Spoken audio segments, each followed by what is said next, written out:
Ang tagal ko na itong hinahanap. Bibilin ko yung Stay Fresh as a laruan. Mukha kasi siyang bala ng pellet gun. So these are basically squash seeds. Squash seeds. Tang twister.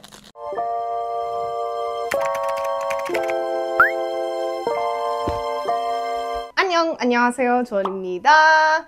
Hi! Today we're going to be trying my childhood snacks, part 2. Hindi nyo pa napapanood yung part 1, panoorin nyo muna. And we're going to continue the rest of the snacks na hindi ko pa na-try. Anong uunahin natin? Excited na ulit ako. This one. Muncher green peas. This was one of the snacks na my mom and I both enjoyed kasi may time na sobrang obsessed yung nanay ko sa boy bawang. Pag nagsasawa kami sa boy bawang, kinakain namin ding-dong. Yung ding-dong, yung pinakamasarap na part doon is yung green peas. Tapos nakita namin, meron palang binibenta lang na green peas lang na chichirya. Boom! This is the one. It really looks like green peas. Inupuan ko yung green pea! Hindi peas. Pea lang kasi isa lang.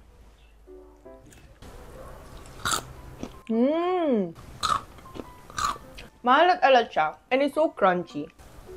And feeling mo kasi healthy ka. Kasi green peas naman siya. So it's like, kinakain mo yung gulay mo. This is so good. Masarap din yung cheese niya. I would rate this 9 over 10. Sarap! Since nag-salty tayo, let's move on to something sweet. Chocolate candy. Lush. Medyo nag-iba na yung packaging niya. Pero siguro naman same pa rin yung lasa. Ay! Nag-iba yung shape niya. Dati kasi parang siyang oval eh. Yung naging ganito na yung shape niya. Parang siyang pillow. Dalawa yung layer niya sa loob. Chewy na labas. Tapos may feeling siya na choco. Siyempre, choco-filled candy nga siya. Ano ka ba? Nakasulat sa label. Same pa rin yung lasa. Hindi ko alam kung dahil sa shape, pero parang siyang lumiit. Or baka lumaki lang yung kamay ko. Ang tamis! Lush was one of my mom's favorite candy. 7 out of 10. Kasi, it's not my favorite candy. Still pretty good. Dragon seed. Oh my gosh! Excited ako dito. Isa sa mga fun na bilhin sa sari-sari store. So, these are basically squash seeds. Squash seeds. Tang twister? Uy, ang dami niyang laman in fairness. Like, I don't think may special something. Like, literal squash seeds ata siya.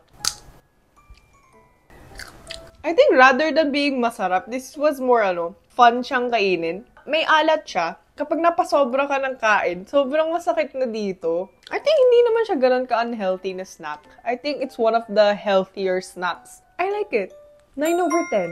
Also, dragon seed. Nung panahon na binibili ko kasi to, big fan ako nung, ano yung TV show na yun? Yung may shell, kakantahan ba nila? Biglang matatransport sila sa parang Narnia-esque na may dragon. Ano yung palabas na yun? Pero it reminded me of that show and sobrang obsessed ako doon dati. And I wish with all my heart to fly with dragons in a land apart. Sorbetes? Actually, hindi ko alam kung ano yung tawag dito. Pero nakasulat kasi sorbetes. And mukha siyang sorbetes. Mukha siyang sorbetes. Or ice cream. Ang cute niya talaga. Pero ano ba to? Hindi ko kasi actually alam. Hoy, nilalanggam na ako dito! Oh my God! Hala! Saan sila nanggagaling?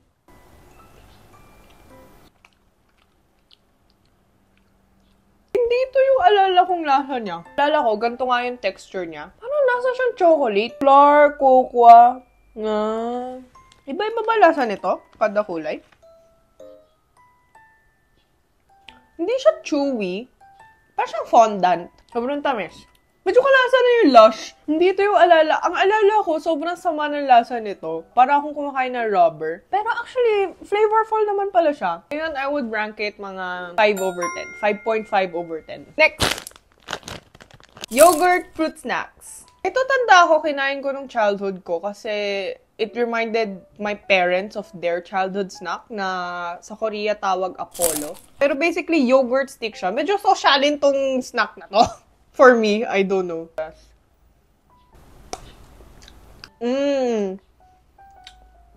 Lasang fake. Yung thing about this one is, ang dumi niyang kainin. Pag marami kang kinain, ang dumi, ang dami mong kalat. It actually tastes pretty good. Feel ko, may pagkaiba sila ng flavor na kaunti, pero it almost tastes the same. This was not my childhood. I think this was more of, binili namin kasi childhood snack siya ng parents ko. I would rate these 6 out of 10 lang. Stay fresh. Ang tagal ko na itong hinahanap. Madalas ko ito binili sa canteen, sa school, nung elementary ako. Pero hindi ko siya binili for its taste eh. So, di ko masyadong maalala yung lasa niya. Very menthol pala siya. Ngayon ko na nalaman. Akala ko dati mas matamis to kaysa sa pagiging menthol niya. Medyo cool pala siya. Medyo menthol. Kahit di ka na mag-toothbrush. Charing. Hindi kasi lasa yung rason ng pagbili ko ng Stay Fresh. Bibilin ko yung Stay Fresh as a laruan. Mukha kasi siyang bala ng pellet gun. So, ang ginagawa ko, shoot ko lahat. Tapos, oh my God, yung sound. Rinig niyo ba? Ang dumi ata. Ganito ah. Bago mo siya matunaw, kailangan i-shoot mo agad siya. Napapagalan ako ng nanay ko. Gawin ko sa labas. Pause muna ho tayo doon. Sa labas natin to gagawin kasi baka masapaho ng nanay ko.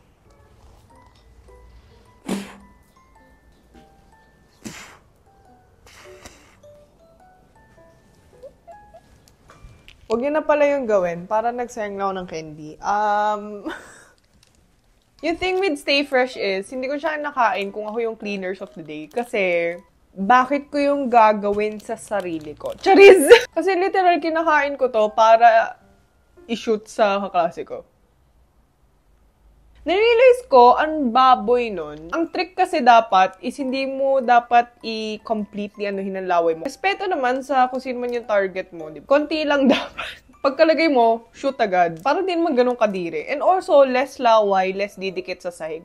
And less kawawa yung cleaners of the day. I would rate this 10 out of 10. I'm very happy I found Stay Fresh again. And hindi ko siya nabili sa supermarket. Binili ko siya sa palengke. Ngayon ko lang din realize, after 10 plus years, it's a pretty good menthol candy pala.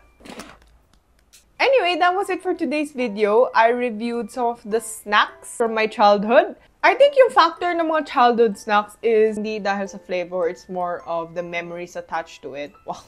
Ang deep! Nakakatuwa na kinain ko sila ulit kasi yung halos lahat na andito, sobrang years ago ko huling natikman at huling nakita. And to be honest, nalimutan ko nga yung existence ng iba nila up until the time na nakita ko sila dun sa palengke. Sobrang biglang memory na parang wow. Once again, kung meron kayo natikman dun sa mga snacks na natry ko today, please comment down which one was your favorite. And I hope you enjoyed the video and I hope to see you again next time. Bye!